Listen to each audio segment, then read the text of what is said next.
কাইলুলা করতেন। এটা নবীর সুন্নাত, নবীর তারিকা। জোহরের নামাজের পর খানা পিনা যে আমরা আপনারা খাচ্ছি, তো জোহরের নামাজ পড়ে নবীজি কাইলুলা করতেন। আধ ঘন্টা হোক, 10 মিনিট হোক, 15 মিনিট হোক, 5 মিনিট হোক, একটু শুতেন, একে কাইলুলা বলা হয়। কাইলুলা করতেন। জানছেন বাদশাহকে বিছান তো বাদশার মতন, এত গদ্দি, মনে হয় বসছে তো আধ হাত মনে হয় যেমন স্পঞ্জ তোলা হয় ওরকম তলে চলে গেল, এরকম গদ্দি বিছানা। তো যে চাকরনি দাসে বিছান লাগাইতো, প্রত্যেক দিন যায় যায় টিপে টিপে দেখতো বিছানখানটাকে, বাদশার বিছানখানা টিপত। কত নরম বিছানাকে, কত নরম বিছানাটি, কত নরম বিছানখানা, একটু শুতে পাইতো। এই 2-4 দিন করতে করতে একদিন বলছে, রাজার তো এখানে দের আছে, খানা পিনা খাইবে তারপরে আসবে, আমি একটু তাড়াতাড়ি করে 2-4-10 মিনিট শুতে দেখি তো কেমন লাগছে। জীবনে চাকরনি ওরকম বিছানা দেখেনি, শুতে পাইনি। খাস্তানা মানুষ, কাম কাজ করা সারা দিনে, যেমনই রাজার বিছানা শুইতেছে চোখ বন্ধ হয়ে গেছে, মানে নিন চলে এসছে ওকে। রাজা কিছুক্ষণ পর যে দেখছে তো আল্লাহ, ওর বিছানে চাকরনি শুইতে আছে। রাজার মন খারাপ, হ্যাঁ তুই এত বাদতামিজ দাসী, আমি একটা রাজা আর আমার বিছানে তুই শুইতে আছিস, এত বড় তোর সাহস। আর একটা দাসীকে বলছে, চাবুক নিয়ে, তো চাবুক নিয়ে আয়। এবারে চাবুক তখন নিয়ে এসেছে, আর দাসীটা কিন্তু নিন পাড়ছে। ওরে সুবহানাল্লাহ, ঘুমের হালাতে রাজা কি করলেন, 2-4 চাবুক তাকে লাগিয়ে দিলেন, 2-4 বাড়ি তাকে লাগিয়ে দিলেন। যেমন তার গায়ে চাবুক লাগা, ওইটা বিছানা থেকে উঠে বসে গেছে, কে আমাকে মারলো, কে মারলো, দেখছে মহারাজ। আবার রাজা 2-4 বাড়ি তাকে মেরে দিলেন। এবার যেমনই মারা, ওই দাসের চোখ দিয়ে পানি না ঝরে, সে খিলখিল খিলখিল খিলখিল করে হাসতে শুরু করে দিল। রাজা ওকে যে মারছে তো মুখে হাসি না আইলাও, মানে কাঁদবে কি দুঃখের জ্বালাতে, কষ্টের জ্বালাতে, চাবুক খেয়েও হাসতে শুরু করে দিলে। রাজা চাবুক বন্ধ করে দিলেন। মহারাজ জিজ্ঞাসা করছেন, রে আল্লাহর বান্দি, তোমাকে কি ব্যথা হয় না রে আল্লাহর বান্দি? বলছে, মহারাজ ব্যথা হয়, তবে তুমি আমার চাবার আঘাত খাই, তুমি আমার চাবি খাই, তুমি আমার লাঠি খাই, তুমি হাসছো, কান্দো না কেন, কারণটা কি? এবার দাসী বলছেন, মহারাজ কেন আপনি আমাকে মারলেন? বলছে, তুমি আমার বিছানায় ঘুমালছো, এর জন্য আমি তোমাকে মারলাম। বলছেন, মহারাজ কতক্ষণ আপনার বিছানা আমি ঘুমালাম? বলছে, মোটামুটি 10 থেকে 15 মিনিট। বলছেন, মহারাজ কত চাবুক আমাকে আপনি মারলেন? বলছে, 8 থেকে 10 বাদে তোমাকে মারলাম, চাবুক মারলাম। এবারে দাসে বলছেন, মহারাজ আপনার বিছানাটা এত পিয়ারা, আপনার বিছানাটা এত ভালো, আমি 10 থেকে 15 মিনিট আপনার বিছানাতে আরাম করলাম। এই বিছানাতে আরাম করার কারণে যদি আমাকে 8 থেকে 10 চাবুক খাইতে হয়, তাহলে মহারাজ আপনি বলেন, প্রত্যেক দিন জোহরের নামাজের পর থেকে নিয়ে আসরের আজান পর্যন্ত এই বিছানাতে আপনি ঘুমান, আমার টাইম হিসাবে, চাবুক হিসাবে আপনি হিসাব করে দেখেন, কিয়ামতের দিন আল্লাহ রাব্বুল আমিন কত কত চাবুক আপনাকে মারবে, কত চাবুক আপনাকে খাইতে হবে। এই জন্য আমি হাসছি যে আল্লাহ আমাকে এত গদি বিছানা দেয়নি, আমি খুব আরামে আছি। যেমন কথাটা বলো, রে আল্লাহ, বাদশার হাত থেকে চাবুক পড়ে গেল। বাবা চিন্তা করতে লাগলো, আরে কথাটা সই। এবার একটা উকিলকে, উজিরকে ডাকতে বলছেন, এ উজির, এই দাসীকে তুমি আজাদ করে দাও, আমার বাড়িতে আর দাসী হিসাবে থাকবে না, আমার বাড়িতে আমার বেটি হিসাবে থাকবে, আমার বাড়িতে আমার বোন হিসাবে থাকবে, একে আর কোনো কামে কাজে তুমি লাগাইও না। এ উজির, যত বেতন কাম কাজ করা পর দাসী হিসাবে আমার বাড়িতে পেতো, ওর বেতনটাকে তুমি ডাবল করে দাও। আর ওর ইচ্ছা যদি আমার চাই আমার বাড়িতে কাজ করবে, থাকবে, আর যদি ইচ্ছা লাগে বাড়িতে চলে যাবে, ওর মাসে মাসে আমি বেতন তার চালু করে দিলাম। ঘটনাটা কেন বললাম? এই জন্য বললাম, আজকে যত লোক আপনারা এসেছেন, কে জানি কোন হাদিসের কথা শুনে, কোন কোরআন শুনে আপনার মনটা গলে যাবে, কোন হাদিসটা শুনে আপনার দিলখানটা গলে যাবে। আল্লাহ নবীর জামানাতে এক লড়াই চলছে। নবীজি একদিক থেকে এসেছেন সাহাবায়ে কেরামকে নিয়ে, আর একদিক থেকে বেঈমান মুশরিকার দল। একটা পাহলমান মুশরিকের মধ্যে, কাফেরের মধ্যে একটা খুব লড়াকু খলিফা যাকে আমরা বলি, ও কিন্তু নবীজিকে মারতে এসেছেন, নবীর সাথে যুদ্ধ করতে এসেছেন। আর টোনাতে আর খাজুর আছে, খাজুর খেয়েছেন। আগেকার ভাইয়েরা দাদরা টোনাতে ভুজা খেতেন, এখনও মেলায় লোক খেয়েছে, তো টোনাতে খাজুর খেয়েছেন। কি যে মন হইল, লড়াই শুরু হয়নি এখনি, যুদ্ধ এখনি শুরু হয়নি, টোনাতে খাজুর খেতে আছে, খাইতে খাইতে খাইতে নবীর কাছে চলে গেছেন। এবার নবীকে বলছেন, আল্লাহ নবী গো, আপনি হলেন জমিনের মধ্যে, আপনি হলেন আমার জন্য সব থেকে বড় দুশ্মন। আপনাকে আমি মারতে এসেছি, আজকে আপনার সাথে লড়াই করতে এসেছি, যুদ্ধ করতে এসেছি। আপনি হলেন ইমানদার, আমি হলাম বেঈমান। হে আল্লাহর নবী, নবী বলে আপনাকে আমি জানি না, মানি না, নবী কি জিনিস আমি বুঝি না, তবে আপনাকে ফাঁক পেলে মেরে দেব। আমি আপনার সাথে লড়াই করতে, যুদ্ধ করতে এসেছি, কিন্তু তার আগে, আমি যুদ্ধ করার আগে একটা জিনিস জানতে এসেছি নবী গো। কি কথা? বলছে নবী গো, আজকে আমি আপনার সাথে লড়াই করতে এসেছি বেঈমান মুশরিকের তরফ থেকে। নবী গো, এই ময়দানে যদি আমি আপনার হাতে হাত মিলায়ে কালেমা পড়ে যদি মুসলমান হয়ে যাই, আমি লা ইলাহা পড়ে যদি মুসলমান হয়ে যাই, আপনাকে নবী বলে যদি মেনে নিই, আল্লাহকে এক বলে যদি স্বীকার করে নি, তবে আল্লাহ রব্বুল আমিন আমাকে জান্নাত দিবেন কি দিবেন না? আল্লাহর জান্নাত আমি যেতে পারবো কি পারবো না? নবী বলছে, হ্যাঁ, তুমি আল্লাহর জান্নাতে চলে যাবে, তুমি যদি মুসলমান হয়ে যাও, তুমি যদি আমার তরফ থেকে লড়াই চালু করে দাও, আল্লাহ তোমাকে জান্নাত দিবেন। এই মুসলমান দেখেন, ওই লোকটার নসিব, ওই লোকটার ভাগ্য কত ভালো রে ভাই। ওই উহুদের ময়দানে কালেমা পড়ে মুসলমান হয়ে গেলেন। এবার নবীকে মারতে এসেছিলেন, কিন্তু কালেমা পড়ার পর নবীর পক্ষ থেকে লোকটা কি করলেন? লড়াই করতে লাগলেন। যুদ্ধ করতে করতে মুসলমান এবার উহুদের লড়াইতে মারা গেলেন, শহীদ হয়ে গেলেন। এক টাইমের লোকটা নমাজ পড়তে পায়নি, এক ওয়াক্তের নমাজ যার জীবনে আসেনি, মুসলমান হওয়ার পরে এক নমাজের টাইম আসেনি, লড়াই করতে করতে, যুদ্ধ করতে করতে শহীদ হয়ে গেলেন, দুনিয়া ছেড়ে চলে গেলেন। নবী বলেছেন, ওই লোকটা আল্লাহর জান্নাতে যাবেন। নারে তাকবীর। দেখেন ভাই মুসলমান, এই দেখেন আল্লাহ তাবারাক ওয়া তাআলা তার দিলখানটাকে ঘুরিয়ে দিলেন। এরকম একটা ঘটনা এসেছে, আপনারা সবাই জানছেন।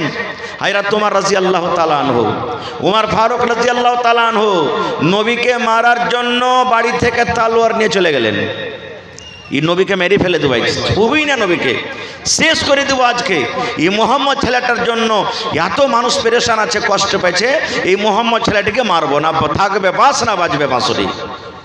এবার হযরত উমর রাদিয়াল্লাহু তাআলা আনহুর নিজের বোন ফাতেমা রাদিয়াল্লাহু তাআলা আনহা, নিজের বোন এটা। আর হযরত উমর বলছেন, আমার বোহনু, দুলহা ভাই যাকে বলে, বলছে আমার বোন আর আমার দুলহা ভাই মানে বোহনু, ওরা ঝাঁপকাঠি লাগিয়ে একটা হাফিজকে বাড়িতে রেখে কোরআন তেলাওয়াত করছে, বাড়িতে কোরআন পড়েছেন। রাস্তা দিয়ে আমি হাঁটছি, একটা লোকের সাথে আমার দেখা হয়ে গেল, নাইম বলে একজন মুসলমান। হযরত উমর ফারুক খুব কড়া মেজাজের মানুষ ছিলেন। এবার তখন ওর তালোয়ার দেখে ওই মুসলমানটা জিজ্ঞাসা করছেন রাস্তাতে যে, এ উমর, তুমি কোথায় যাবে? তালোয়ার নিয়ে খুব একবার সনসন করে হাঁটছো, রাইগা আছো মনে হয়। বলছে, আজ তোমারকে মোহাম্মদকে মারতে যাচ্ছি, নাউজুবিল্লাহি মিন যালিক, আজ তোমারকে নবীকে মারতে যাচ্ছি। তখন বলছেন কি জানেন, আমারকে নবীকে মারার আগে একটা কথা বলবো। বলছে কি? বলছে, তোমার বহিন আর বোহনুর খবর লাগো আগে। আরে তোমার বহিনও মুসলমান হয়ে গেছে, তোমার বোহনুও মুসলমান হয়ে গেছে, পহলে ওদের তো খবর লাও, নবীকে পরে মারিও। ওর তখন মেজাজ বুঝে লাগলো, হ্যাঁ, চেরাগ তালে আন্ধেরা, আমি যাব নবীকে মারতে, আর ওয়ারি সাথে কালেমা পড়ে আমার বহিন বোহনও মুসলমান হয়েছে না, পহলে আর ঘে ওষুধ দিয়ে দিয়ে রাখে। হাঁটতে হাঁটতে চলে গেলেন। হযরত উমর রাদিয়াল্লাহু তাআলা আনহু দুয়ারে খাড়ু হয়ে গেলেন, দেখছে ঝাঁপটাটি এরকম কিছু লাগা আছে, কিন্তু ভাইরে ঘরের ভিতর থেকে গুনগুন গুনগুন গুনগুন গুনগুন করে আওয়াজ আসছে। কোরআন মাজিদ পড়েছে, গুনগুন গুনগুন করে আওয়াজ আসছে। এইবারে মুসলমান হযরত উমর রাদিয়াল্লাহু তাআলা আনহু দরজাকে খুলে ভিতরে ঢুকে গেলেন। তাদেরকে দেখে যে হাফেজে কোরআন তেলাওয়াত করছিল, ঘরে সে এক সাইড হয়ে গেলেন। এবার হযরত উমর রাদিয়াল্লাহু তাআলা আনহু নিজের বোনকে মারতে শুরু করে দিলেন, বোনকে মারতে শুরু করে দিলেন, দুলাভাইকে মারতে শুরু করে দিলেন। তোরা বেদিন হয়ে গেছিস, তোরা বেদিন হয়ে গেছিস, বাপ দাদার ধর্মকে ছেড়ে দিয়েছিস, তোরা কেনে কোরআন পড়ছিস। মারতে মারতে উল্টা তালোয়ারের বাড়ি মারতে মারতে মারতে হয়তো তার দুলাভাই কিংবা তার বোনের একটু রক্ত বের হয়ে গেছে, কপাল দিয়ে রক্ত বইতে লেগেছে।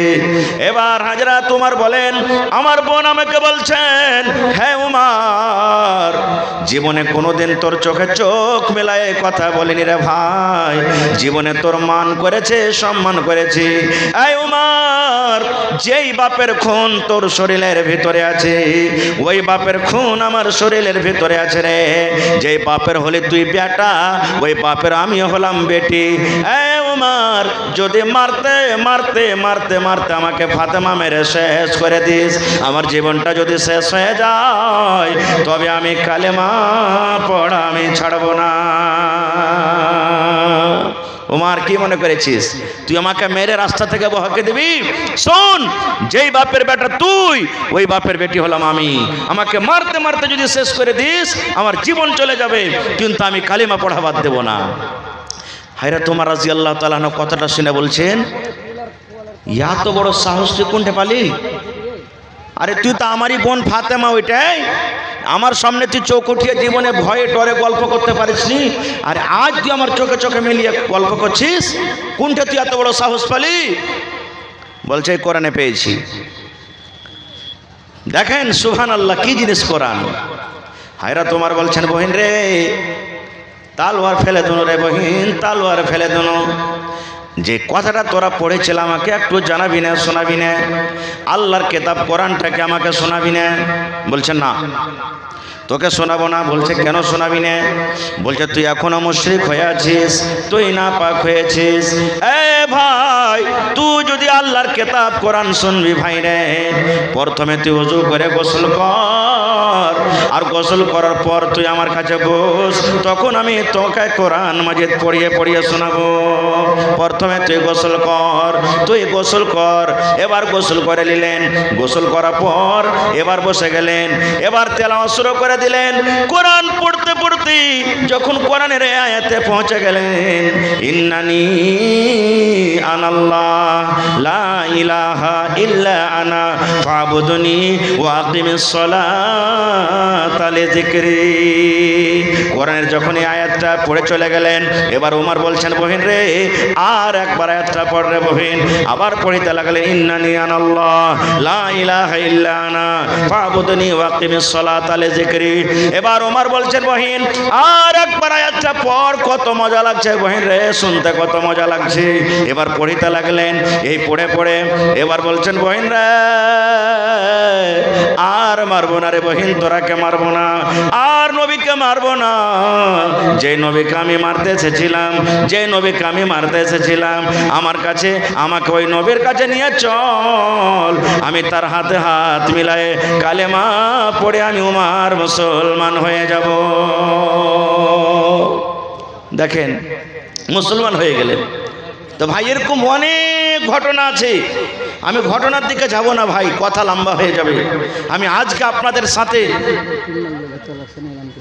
জি মহিলা পেন্ডালে চাদর গেছে কিংবা যাচ্ছে, মায়েরা আপনারা ওয়াজ শোনেন আর একটু মন ভরে ভরে চান্দাও আপনারা দেন ইনশাআল্লাহ তাআলা। তো ভাইরে আজকে 5টা সওয়াল করবো ভাই আপনারাকে।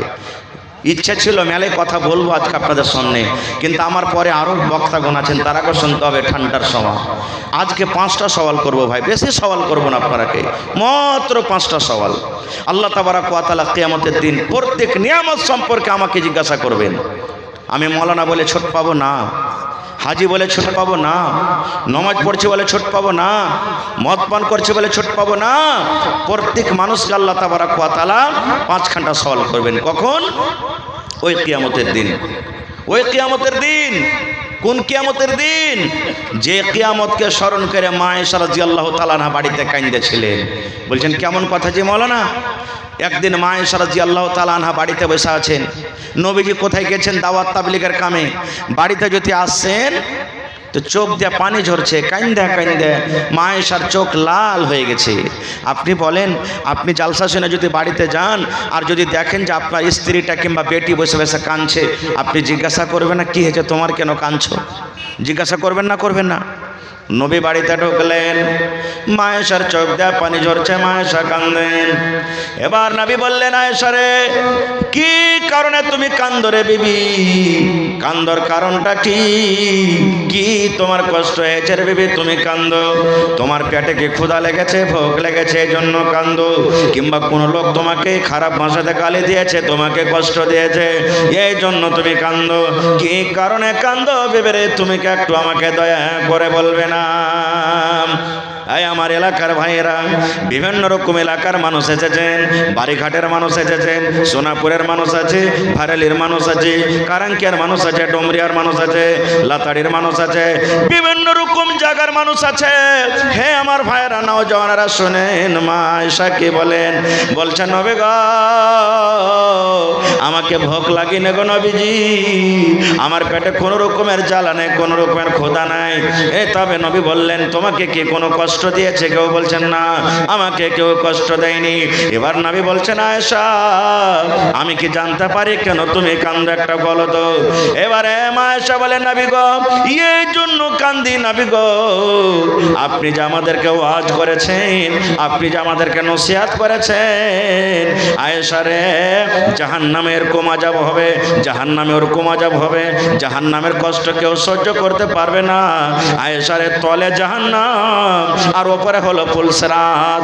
যারা পুলসিরাত পার করে যাবে আয়েশা জান্নাতে চলে যাবে, আর যারা পুলসিরাত পার করতে পারবে না ওরা আল্লাহর জাহান্নামে চলে যাবে।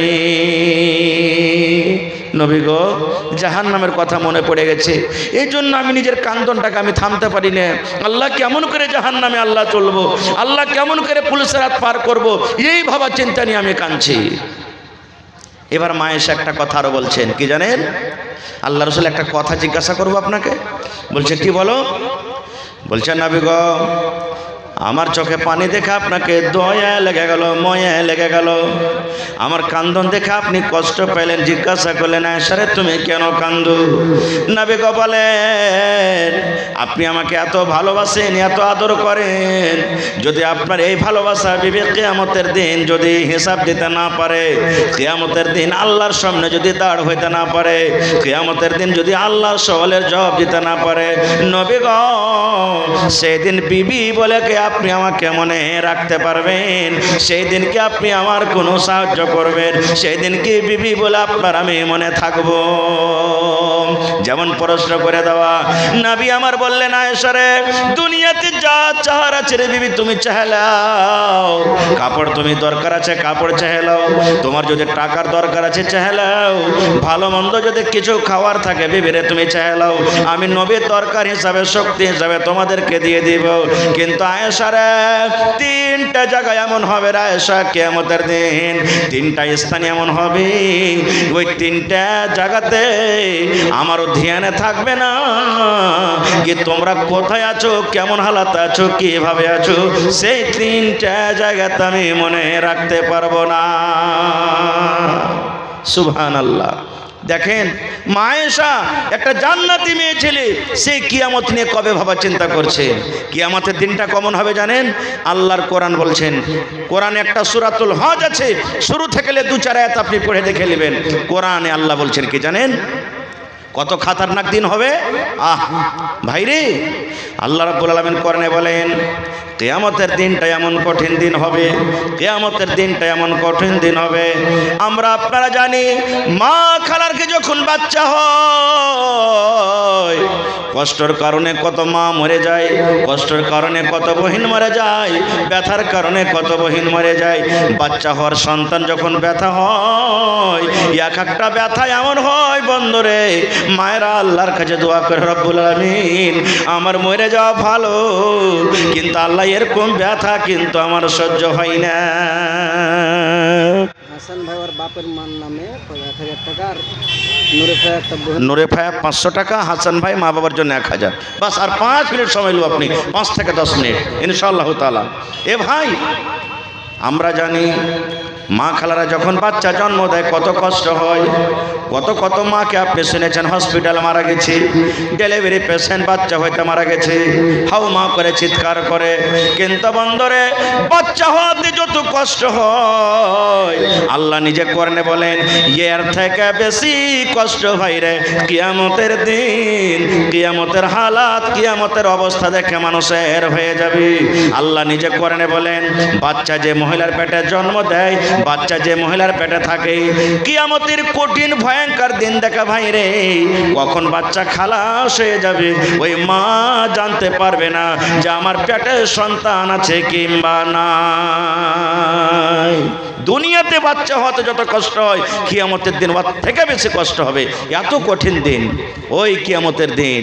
আহা হা হা, আল্লাহ হিসাব করতে বসবে। কিসের হিসাব জানেন? কিসের হিসাব? আজ দেখবেন যারা বিজনেস করে তারা